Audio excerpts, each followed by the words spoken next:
할렐루야, 주의 이름으로 모인 우리 지금 함께하는 교회 성도님들 주 안에서 반갑습니다. 제가 코로나로 인하여서 이렇게 영상으로 예배를 드리게 되었습니다. 잠시 기도하겠습니다. 사랑이 많으신 주님, 우린 연약합니다. 우린 부족합니다. 그러나 주님을 의뢰하며 또 바라옵나니 이 새벽에 찾아오셔서 우리의 영혼과 마음과 삶을 받아 주시옵시고 은혜 위에 인도하여 주시옵소서. 오늘도 말씀으로 우리를 깨우소서. 예수님의 이름으로 기도합니다. 아멘. 오늘도 귀한 하나님의 말씀이 우리의 귀에 울림이 되길 원합니다. 많은 사람들이 말씀 앞에 설 때 저거는 왜 목사님이 나를 위한 것인가? 아니면은 나를 공격하는 것인가? 또는 나하고 전혀 상관이 없는 말인데 이렇게 생각할 때가 많아요. 묵상에서의 기록한 내용을 잠깐 읽어드리면은 우리가 말씀을 들을 때 어떻게 들어야 될지 또 한 번 우리의 생각을 정리하도록 도와줍니다. 기독교의 놀라운 축복과 비밀을 하나님의 사람을 통해 말씀하신다는 것입니다. 그러나 우리는 그것을 인간의 말로 치부하고 넘어갈 때가 많습니다. 오늘 왜 이렇게 설교 말씀이 기분 나쁜 거야 하면서 넘어갈 때도 많습니다. 그러나 하나님의 사람을 통하여 하시는 말씀은 진짜 나에게 하시고 싶은 말씀의 1000분의 1, 10,000분의 1도 되지 않습니다.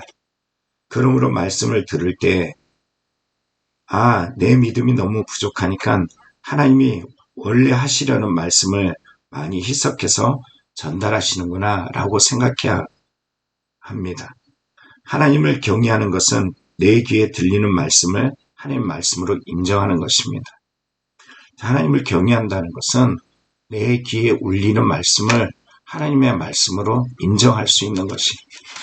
오늘 성경의 말씀이 그냥 저 창세기에 고대에 있었던 이야기 이것이 아니라 오늘 시대를 넘어서 아직도 살아계신 하나님이 내 삶에 찾아오셔서 말씀하고 계시다는 것. 여러분 이것을 잊지 않고 삶으로 받아들일 수 있는 우리의 신앙이 될 때 비로소 아멘 할 수 있고요. 비로소 아멘뿐만이 아니라 삶으로도 우리는 순종으로 나아갈 수 있는 인생이 될 줄 압니다. 그럴 때 변화가 있고 성장이 있고 성숙이 주어지는 것입니다. 오늘 야곱의 성장, 성숙 속에 그의 약함, 그의 부족함. 그러나 하나님이 그런 연약함 속에서도 찾아오셔서 만져주시는 은혜들. 오늘 저와 여러분의 삶에 나의 삶의 고백으로 나타나기를 간절히 축원합니다. 오늘 본문은 잘 알고 있죠. 야곱과 라반이 재협상을 통해서 재산이 풍부해지자 이제는 라반의 안색이 별로 좋지 않고 그리고 또한 우리가 알고 있다시피 라반의 아들들이 좋은 말을 하잖아요. 야곱이 아버지 재산을 빼앗았다라고 이야기합니다. 그러나 이 문제를 가지고서 야곱은 그곳에 머물 수 없다라는 것을 알고 떠나가려고 하지만 정작 걸리는 것이 있어요. 두 딸입니다. 자신의 아내가 된 두 딸 라헬과 레아가 걸림이 되었어요. 그래서 하나님께서 자신에게 이렇게 말씀하셨다. 그리고 라반이 자신에게 10번이나 넘는, 다시 말하면 수없이 자신을 속여왔음을 피력할 때 이 라헬과 레아도 자신의 마음속에 담겨진 아버지를 향한 속상함을 그대로 표출합니다. 그리고선 라반에게 야곱에게 시행해라. 이제 하나님을 믿고 의지하며 떠날 것을 권고하는 모습을 보게 됩니다. 이렇게 도망하는 내용을 오늘 야곱의 이제 야반도주하고 있는 이 모습을 우리는 성경에서 보게 되는데요. 이 메시지 속에서 우리에게 주시는 하나님의 말씀이 있습니다. 이 말씀이 무엇인지 저와 여러분이 이 말씀을 캐내어서 하나님의 말씀으로 알아듣고 또 성장하고 성숙하는 계기가 되길 원합니다. 첫째는 야곱의 두려움을 보게 됩니다. 성경을 보면 17절부터 20절에 이렇게 말하죠.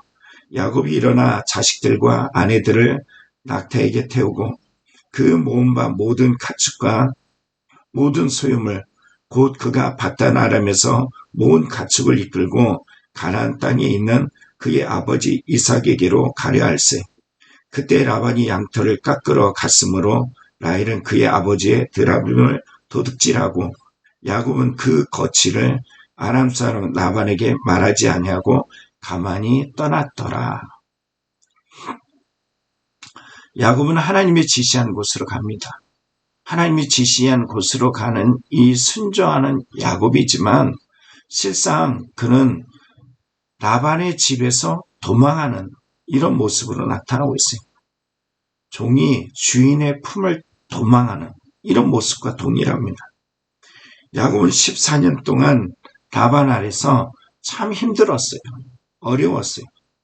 어느 정도 어려웠는지 그의 형편을 보여주는 대목이 창세기 30장 30절에 이렇게 말합니다. 나는 언제나 내 집을 세우리까. 야곱의 형편을 보여주고 있는 거예요.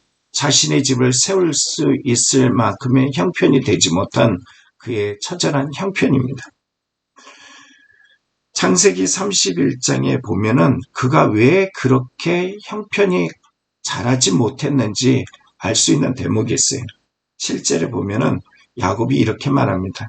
그대들의 아버지가 나를 속여 품삯을 10번이나 변경했느니라. 품삯을 모음에 있어서 늘 방해하고 가로막고 그리고 또 속이는 이런 일들을 라반이 행했어요. 항상 피해자, 항상 을에 서 있었던 이 야곱의 모습을 우리는 성경에서 보게 됩니다. 그럼에도 불구하고 오늘 성경에 보면은 그에게 엄청난 재산이 부풀어지고 이 재산이 풍성해지고 이제는 고향 땅으로 갈 수 있게 됐다라는 것입니다. 왜 그렇게 되었을까요? 하나님이 그에게 부어주신 은혜입니다. 하나님이 야곱에게 부어주신 복이에요. 하나님께서 그에게 베델에서 하셨던 약속을 성취해 주셨다는 것. 이제는 도망해야 됩니다. 야곱의 인생을 끊임없이 종살이로 몰아가고 힘들게 하고 괴롭게 하고 더 이상 자라가지 못하도록 하는 그 일들로부터 도망해야 됩니다. 그런데 이제 일에다가 죄를 한번 넣어서 접목해서 생각해 보길 원합니다. 우리는 라반의 집에서 종살이했던 이 야곱처럼 우리는 죄로부터 종살이하고 있어요.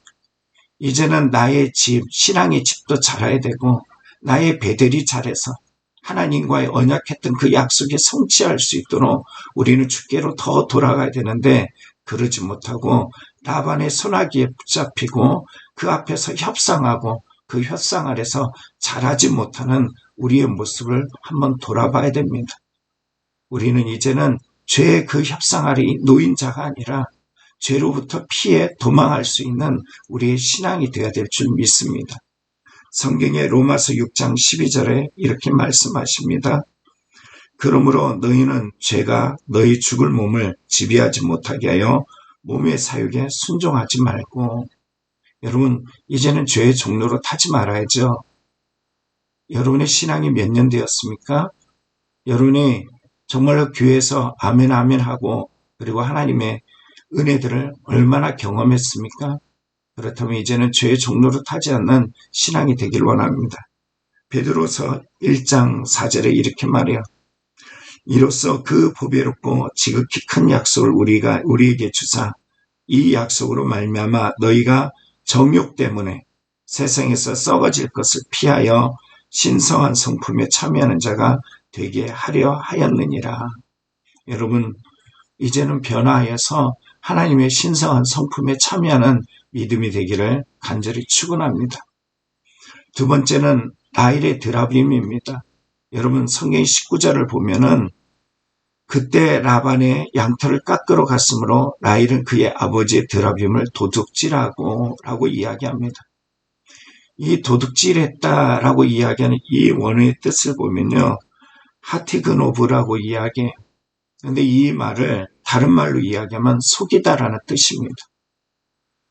성경이 26절에 야곱에게 속였다라고 표현할 때도 바로 이 성경 하티그노브라는 단어를 씁니다.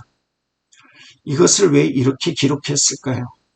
라헬의 야곱과 비슷한 면모를 말해주는 것이기도 하지만 더 깊이 영적으로 한번 생각해 보면요.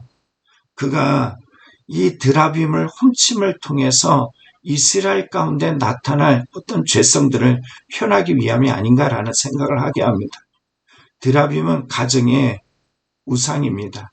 가정에 복을 준다라고 생각하는 그러한 신상이었어요. 그러나 또 한 가지의 당시 시대 해석하는 기능이 하나 있었는데요. 재산권입니다. 아버지가 돌아가시고 나면은 상속권을 물려받을 수 있는 이에 가장 많이 물려받을 때 바로 드라빔을 내밀면 되는 것이. 그러니까 이 라헬은 아버지 라반의 모습 좀 많이 닮았잖아요. 그뿐만이 아니라 야곱을 닮았잖아요. 야곱과 라반이 실상 닮았잖아요. 근데 이 모습을 가지고서 훔쳐갔다, 도둑질했다라고 이야기하지만 실상 이것이 그의 삶의 올무가 되고 맙니다. 아니, 개인적 올무가 아니라 그의 가정의 올무가 되고 이스라엘 전역의 올무가 되어져. 처음에는 그것을 가져가서 자신의 욕망, 자신의 재산권, 자신이 원하는 것들을 얻을 것이야 라고 이야기하며 마음의 흐뭇함을 요구하며 그것을 훔쳤을 수도 있습니다. 그러나 실제적으로는 이것이 도둑질하고 성공하여 이스라엘로 가져감을 통해서 이스라엘 가운데 만연한 우상을 만들어버렸습니다. 그래서 스가랴 10장 2절 3절에 보면 하나님께서 이들을 책망할 때 이렇게 말합니다. 드라빔은 허탄한 것을 말하며 복술자는 진실하지 않은 것을 보고 거짓 꿈을 말한즉 그 위로가 헛되므로 백성들이 양같이 유리하며 목자가 없으므로 곤고를 당하리니 나는 목자들에게 노를 바르며 내가 수렴소들을 벌하리라. 만군의 여호와가 그 무리 곧 유다 족속을 돌보아 그들의 전쟁에 준마 갖게 하리니. 하나님의 언약의 약속 속에 그들이 심판받았던 이유입니다. 그럼에도 하나님은 그들을 구원할 것을 약속하고 계시지만 그들이 어쩌다가 이렇게 하나님의 심판을 받게 됐느냐? 바로 이러한 작은 우상들입니다. 여러분, 오늘 여러분은 어떤 것을 도둑질하고 있습니까? 하나님을 향한 마음이 아니라 세상의 것들을 나의 마음의 흡족함을 위해서 어떤 것을 도둑질하고 있습니까? 잠깐 그것을 도둑질하면 기쁠지 몰라요. 좋을지 몰라요. 행복해 보일지 모릅니다. 그러나 그것이 여러분의 삶의 올무가 되고 여러분 가정의 올무가 되고 여러분 주변의 올무가 되어서 여러분을 망가뜨리는 일이 됩니다. 아주 그것은 깔끔하게 던져버리고 손해보는 것 같지만 여러분 주만 바라보며 나가는 믿음이 되길 원합니다. 세 번째는 라반의 추적입니다. 여러분 성경에 보면은 3일 만에 라반이 야곱이 도주했다라는 사실을 알게 됩니다. 라반이 가만히 있겠어요? 성경 23절에 보면 이렇게 말하죠. 라반이 그의 형제를 거느리고 치를길을 쫓아 길앗산에서 그에게 이르렀더니. 왜 쫓아왔을까요? 잘가 왜 인사하지 않았어? 이런 말일까요? 라반이 그렇게 말하는 것 같지만 실상 자신의 마음속에 있는 진솔한 마음을 끄집어내서 이야기합니다. 29절에 말하죠. 너를 해할 만한 능력이 내 손에 있으나 너희 아버지 하나님이 어제 밤에 내게 말씀하시기를 너는 상가 야곱에게 선악간에 말하지 말라 하셨느니라. 다시 말하면 라반은 야곱을 제하고 싶었어요. 죽여버리고 싶었단 말이에요. 그러나 하나님께서 라반의 꿈에 현몽하셔서 야곱을 도와주시고 그의 가는 길을 열어주셨다라는 것이에요. 여러분 우리가 도망하고 우리가 살아가는 길, 인생길을 가만히 생각해 보세요. 내가 계획하고 내가 뜻하고 내가 그 모든 일들이 순탄하게 이루어지는 것 같죠? 어떤 일은 도망하고 싶고 어떤 일은 쉽게 또 빠져나가는 것 같은데 실상 가만히 생각하면 너희 하나님, 곧 우리의 하나님이 우리의 삶에 개입하셔서 오늘까지 살아오겠다라는 것입니다. 여러분 기억하시기 바랍니다. 오늘 하루라는 날들이 가장 평범한 것 같고 그냥 내가 원하는 것들, 내가 원하는 방향, 내가 원하는 모든 것들을 다 이루지 못하더라도 오늘 지금 이 순간 살아 숨쉬고 있는 이 모든 것들이 하나님의 은혜임을 기억하시기 바랍니다. 그리고 감사하십시오. 그리고 하나님께 영광 돌리기 바랍니다. 두려워하거나 낙심하거나 절절매는 인생이 아니라 주어진 날들 속에 하나님께 오늘도 감사하는 저와 여러분의 인생이 되기를 간절히 축원합니다. 기도하겠습니다. 하나님 아버지, 우린 연약합니다. 우린 부족합니다. 우린 쉽게 넘어지고 우린 아버지 하나님 어떤 두려움에 의해서 도망하려고 합니다. 그러나 가장 두려움은 우리 안에 내재되어 있는 죄성인 것을 아나이다. 드라빔 하나 훔쳐서 더 많은 것들을 누리고자 원하는 이런 욕망, 나일의 욕망이 우리 안에 숨어있진 않은지요. 하나님, 우리를 불쌍히 여겨주셔서 하나님의 뜻 안에 온전히 설 수 있는 신실한 믿음이 되게 하여 주옵소서. 말씀을 들을 때 귀가 열리고 마음이 열려서 순종하며 회개하는 마음을 주옵소서. 오늘도 우리에게 찾아오시는 예수님의 이름으로 간절히 기도합나이다. 아멘. 여러분, 오늘 내게 주신 말씀을 기억하시면서 오늘도 더 간절하게 하나님 말씀 안에 기도하고 그리고 하나님이 내게 주신 말씀을 또 이룰 수 있도록 하나님의 도움을 성령의 의지에서 구하는 기도가 되기를 간절히 축원합니다. 기도하겠습니다.